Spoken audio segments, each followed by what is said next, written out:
So out of the box or out of the wall, whatever you want to call it, we have, bam, A Writer's Odyssey. So with this movie, I wasn't on my docket to review it. However, when looking at what's coming out this weekend, A Writer Odyssey's 2 coming out. So I said, you know what? I might as well watch the first one before the second one gets released. However, did I enjoy this first movie?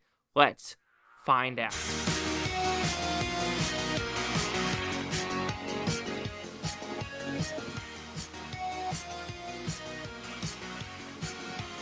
Chase Lee Hockey here with the Blue Futon reviewing A Writer's Odyssey. So let's just read the bag to tell you what it's about. After the disappearance of his daughter, this dude, Wang, has descended into despair with nothing left to lose in his life. He approached by a powerful corporation who hires him for a dark task to kill a young author of a fantasy novel. But the author's work is no ordinary book. It's for a fantastic world is somehow impacting and merging with the real one.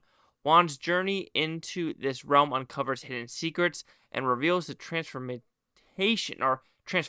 I'm an idiot, power of the art and imagination. And so reading that, I was like, oh, that sounds a little interesting.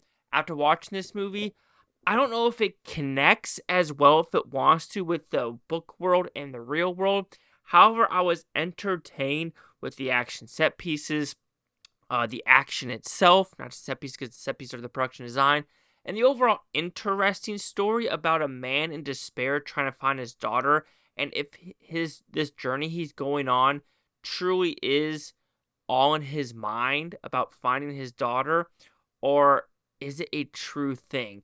And like I said, positives, action set pieces, they're pretty good actually, with some swordplay that mixes into like some blood effects. You're like, okay, that can be a little bit bloody here and there. When we're in the real world, however, his special powers is more of like he could throw whatever he wants and hit his target tenfold.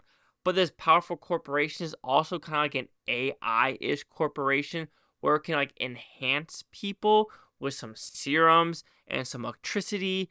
And this is where the story kind of gets a little bit too bonkers and doesn't know what it wants to be. Like I said, the acting's fine. The cinematography looks good. The action set pieces, like I said, are pretty solid. There's one in the library as well. That's pretty good. Dialogue, though, not the greatest dialogue, dealing with some of the small characters, Tangerine, or what people are saying. You're like, this is either really cheesily written or not with the best intent with some of the characters. And I just think the overall writing / story is like they had a great idea, right? Where like, okay, we're going to have this story about like the past mixing with the present and how this one guy can connect him with the writing, and whatever is happening in the book world is happening to this evil corporation dude.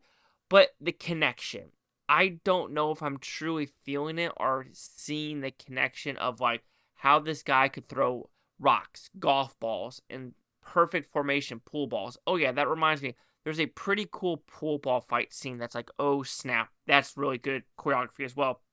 So, like I said, technical merits of like filming the action set pieces, it is action packed, it is solid, pretty good CGI, and there's also a good CGI scene of them running through the village. It's like, yeah, what they decided to do is a fun time when action is on there. But that's where, like, when you're trying to deep dive behind the curtain, like we're in the Wizard of Oz, and see like who the wizard is and does it all connect, it just doesn't connect with how the stories connect with how this organization has this guy that can do electrode stuff or has this serum. Like, nothing is really explained on things that can occur, like, or he could throw the power of the throwing or things like that. I'm just like, yeah, these are cool effects or cool ideas to put in this film, but you're not really telling me how any of this really does occur. Maybe I missed it. Maybe there's a horrible translation with the subtitles leading to what the characters are actually saying, but I'm just not seeing it. Also, there are also missed beats to have like the guy writing it really be like, wait a minute, so you're the one doing this or you're the one doing that? Instead, he's always kind of in a corner just writing a book. But then again, the ending shows, like, is this all a mental game that no one really knows what's true and what's not?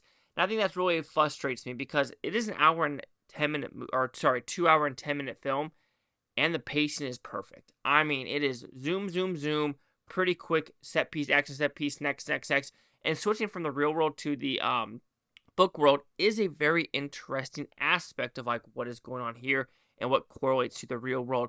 However, while it's an interesting aspect and there's interesting things going on throughout the story, it's really not cohesive enough whatsoever. So I'm kind of like struggling what to give this score because of that reason. Because like I said, it's a fast-paced movie.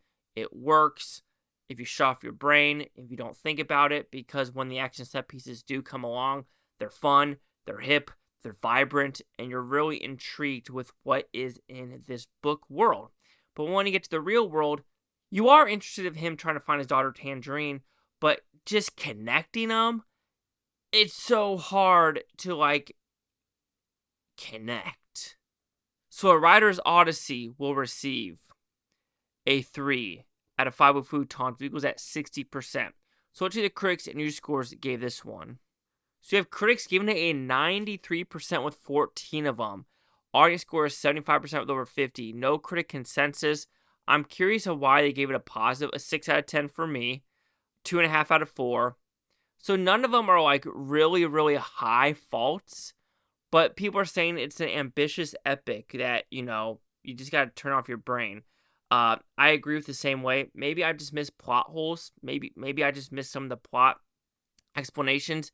But even if there were explanations, it still doesn't really make sense. But hey, like I said, it's a quick 2-hour and 10-minute film that I was never bored. And that's why I think it's in the positive range, because I was never bored. 93, 75, 60. Chase out here at the Blue Futon. Like, comment, subscribe. Remember this Futontopia, you Blue Futonians. Thank you for watching. A great day. I'm going to watch this today, tomorrow, a week from a month, a year from now. I'll every single freaking one of you. Peace and love, peace and love. And have you seen this movie? Were you bored with this Odyssey? It's hard to be bored.